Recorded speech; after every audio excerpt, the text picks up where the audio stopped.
साथियों, जो class DSSSB के लिए और हरियाणा TGT PGT और यूपी टेट के लिए जो कंटिन्यू चल रही है उसमें एक सीरीज़ और हम लेके आए हैं आपके समक्ष। तो चलिए देखते हैं वो सीरीज़ में कितने इंपॉर्टेंट क्वेश्चन जो है वो हम देख सकते हैं। यहाँ पे 10 पैसे हम लोग देखते हैं हर क्लास में, तो इसमें भी 10 ही है और 10 इंपॉर्टेंट क्वेश्चन जो है वो शुरुआत करते हैं हम यहाँ से। वो ध्यान रखिएगा आप लोग कि जितने मैंने अभी तक कराए हैं, जो क्लासेस अभी तक मैंने जो सीरीज़ अभी दी है आपको, वो बहुत ही इंपॉर्टेंट क्वेश्चंस हैं, तो उनको ज़रूर आप नोट डाउन कहीं कर लीजिएगा और इसको भी नोट डाउन कर लीजिएगा। तो ये भी इंपॉर्टेंट है, इंपॉर्टेंट नज़रिए से मैं आपको बता रहा हूँ। चलिए तो पहला क्वेश्चन देखते हैं। 120 किलोमीटर, देखिए ध्यान देखिएगा, 120 किलोमीटर एन आवर, समझ रहे हैं आप, ये एंड से जुड़ा है, डैश मच टू फास्ट, ठीक है। 120 किलोमीटर यानी कि जो 100 और 120 किलोमीटर दूरी एंड आवर, एक घंटे में, मच टू फास्ट यानी कि बहुत ज़्यादा है। क्या है इसके लिए, कौन सा वर्ब लगेगा ये बताना, बीइंग, आर, एम, इज। तो ये सिंगुलर है, 120 किलोमीटर यानी कि 120 किलोमीटर सिंगुलर की बात हो रही है, एन आवर, एक घंटे में। तो क्या हो गया यहाँ पे इज हो जाएगा। जो भी लोग नए हो चैनल पे वो चैनल को सब्सक्राइब कर लीजिएगा। दूसरा क्वेश्चन हम देख रहे हैं। दूसरा क्वेश्चन क्या है, the news dash true, the news dash true, क्या भरेंगे, इज, आर, हैड, हैव, इन चारों में से ऑप्शन में से क्या यहाँ सटीक बैठेगा उसको हमें फिल करना है। तो इसका सही ऑप्शन हो जाएगा, वो हो जाएगा is, the news is true. तीसरा क्वेश्चन है, तीसरा क्वेश्चन क्या कर रहा है समझिएगा, देयर मीन्स यानी कि देयर मीन्स डैश सिंपल, जो मीन्स मतलब एक साधन से मतलब है, जैसे जो बस है, ट्रक है, उनको भी मीन्स हम बोलते हैं। तो क्या है उन चीज़ों की, मतलब जो वो सुविधाएं हैं वो कैसी हैं, साधारण हैं। तो इस संदर्भ में हम किसका यूज़ करेंगे, देखिए देयर जो होता है ना, ये हमेशा प्लूरल के फॉर्म में यूज होता है, जैसे दे, ठीक है। अब दे का क्या है, ये ऑब्जेक्टिव फॉर्म है।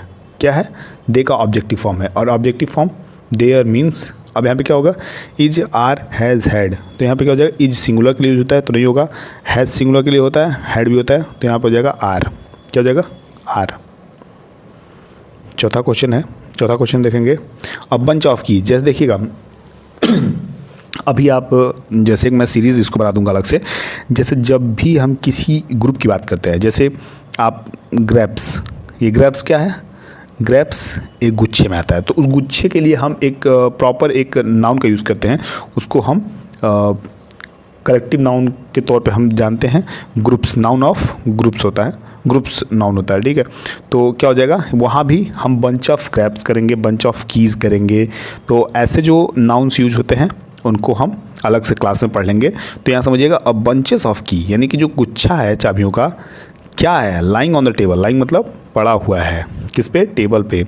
तो हैज़, वर, आर, इज, क्या यूज होगा हमें बताना है। अब बंचेस ऑफ कीज जब बात करेंगे तो एक गुच्छे की बात हो रही है, तो गुच्छा क्या होता है, सिंगुलर हो गया, तो यहाँ पे इज का हम यूज कर लेंगे। पांचवा क्वेश्चन देखेंगे हम। पांचवा क्वेश्चन है,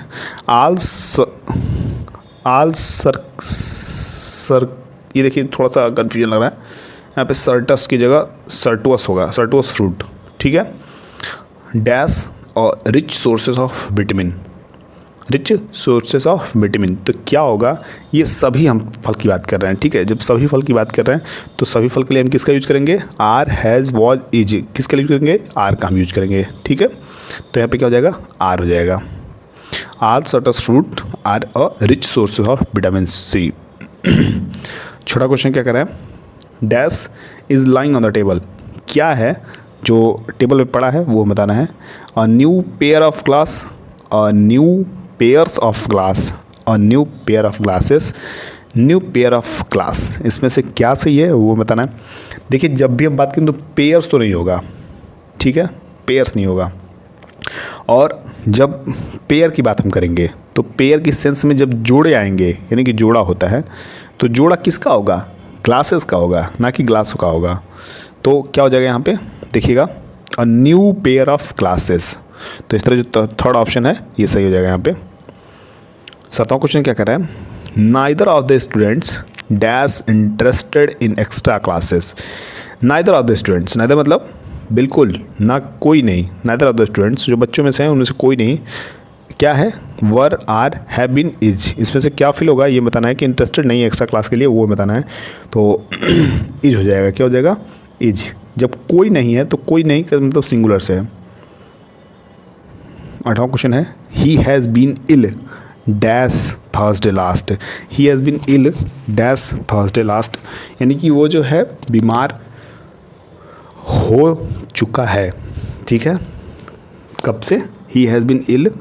अब यहाँ पे देखिए, यहाँ पे समझने वाली बात है कि क्या हम भरेंगे, by, since, within, at. तो यहाँ पे जो हो जाएगा वो हो जाएगा सिंस। कब से है, सिंस, यानी सिंस हमें एक निश्चित टाइम से बताता है, तो इसलिए सिंस का यूज़ करेंगे हम। ही हैज़ बीन इल यानी कि हो चुका है कब से, सिंस थर्सडे लास्ट, यानी कि पिछले शुक्रवार से, बृहस्पतिवार से। 9वां क्वेश्चन क्या करें कि it is right and proper that, it is right and proper that parents take responsibility that their children's behaviour above, with, for, on. तो यहाँ पे क्या हो जाएगा, यहाँ पे सटीक प्रीपोजिशन भरना है। तो रिस्पॉन्सिबिलिटी किसके लिए हमें चाहिए, देयर चिल्ड्रंस बिहेवियर। तो जब हम देयर, उनके मतलब जो पेरेंट्स हैं उनकी रिस्पॉन्सिबिलिटी अपनी लेनी चाहिए, किसके लिए, उनके बच्चे के बिहेवियर के लिए लेना चाहिए। तो यह सही है और यह उपयुक्त है। तो इसके लिए क्या यहाँ पे हम प्रीपोजिशन फिल करेंगे वो बताना है। अबव, विथ, फॉर, ऑन क्या भरेंगे, तो इसमें से हो जाएगा फॉर। जब हम के लिए लगाते हैं, ठीक है, फॉर, यहाँ फॉर लगा देंगे तो आ जाएगा के लिए, responsibility for their children's behaviour.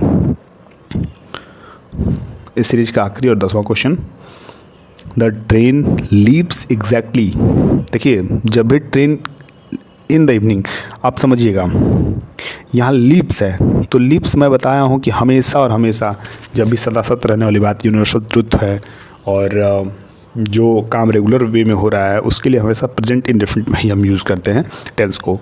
तो the train leaves exactly dash 6 in the evening. तो क्या हो जाएगा यहाँ पे हो जाएगा एट, किस पे, एट 6, यानी कि एकदम राइट 6 बजे जो है वो छूटती है शाम के समय में, एग्जैक्टली एकदम मतलब exactly at 6 in the evening पे वो छूटती है। तो इस तरह जो इम्पोर्टेंट 10 क्वेश्चन हैं DSSB और हरियाणा TGT PGT के लिए और आगामी UP टेट के लिए, तो ये पे एक सीरीज़ हम और आपके लिए यहाँ पे तैयार कर चुके हैं, और अगली जो सीरीज़ है वो बहुत जल्द आपको मिलेगी।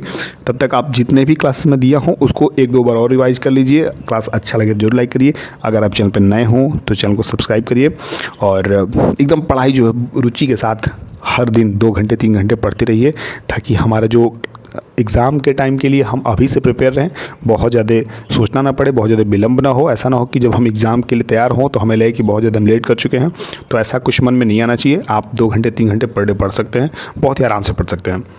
तो इसी उम्मीद के साथ विदा लेते हैं कि आप अपनी पढ़ाई बहुत ही कंटिन्यू और अच्छे वे में कर रहे होंगे। तो चलिए फिर मिलते हैं अगली क्लास में, तब तक के लिए बाय बाय, टेक केयर।